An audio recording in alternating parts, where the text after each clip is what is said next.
Paling tidak 12 bab kan. 12 bab tebal ni tuan-tuan, tebal 12 bab 221 muka surat kan. Sebab tu kalau nak tulis tentang bab ni tuan-tuan dan puan, kalau boleh banyakkan kan. Benda boleh banyakkan kot kan, benda boleh banyakkan kan. Benda boleh cakap pada ChatGPT macam ni kan. Contoh kita bagi tahu pada ChatGPT kita, aduh takkanlah 9 bab je, buatlah sampai 20 bab. Itu contoh kan. Okay, boleh tak ChatGPT buat 20 bab? Rasa-rasa bab 1, bab 2, bab 3, bab 4, 5, 6, 7, 8, 9, 10, 11, 12, 13, 14, 15, 16, 17, 18, 19, 20.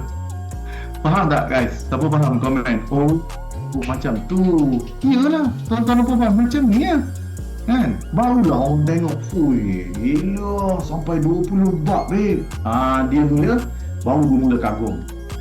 ChatGPT juga, tapi bukan semua orang mampu guna ChatGPT ni kan. Kita tak nak apa yang ChatGPT bagi tahu tu, oh yes, that's right. Kita tak nak yang macam tu.